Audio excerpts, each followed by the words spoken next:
Dear friends, today we will speak about a very common problem of ear, that is CSOM, chronic suppurative otitis media. Chronic suppurative otitis media क्या problem है?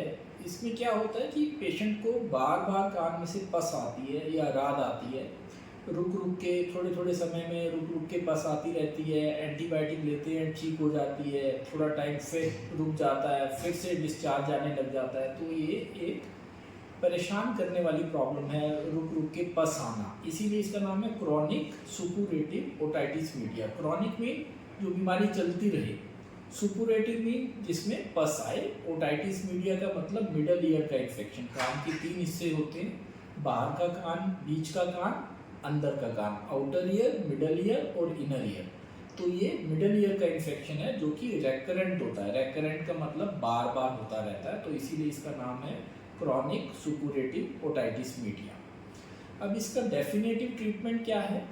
इसका एक treatment तो जो हम commonly लेते हैं कि एंटीबायोटिक्स या इस तरह की चीज़ें जिनसे कि ये टेम्परेरीली ठीक हो जाता है। लेकिन अगर ये बार बार डिस्चार्ज आता है, पस आती है, तो इसकी क्या नुकसान होने की संभावना रहती है कि कान में 3 छोटी छोटी बोन्स हैं जिनको भी हम बोलते हैं मेलियस, इनकस और स्टेपिस, जो तीनों आपस में जुड़ी हुई हैं एक चेन की तरह। जैसे साइकिल की चेन होती है उस तरह से चेन की तरह आपस में जुड़ी हुई हैं, जिसको बोलते हैं ऑसिकुलर चेन, और इन बोन्स को बोलते हैं ऑसिकल्स।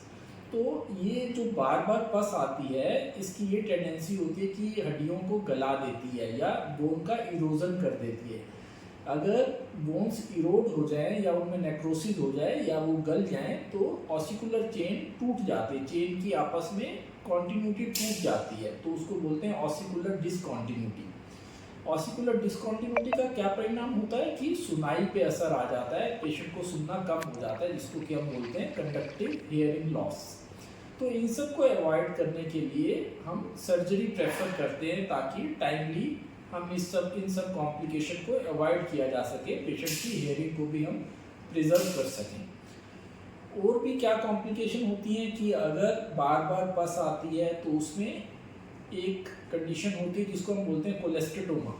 कोलेस्टेटोमा खासकर हड्डी को गलाने वाली तकलीफ होती है। जो भी बोन उसके रास्ते में आती है कोलेस्टेटोमा के, उसको गलाती चली जाती है और इवन ब्रेन तक इन्फेक्शन जाने का डर रहता है।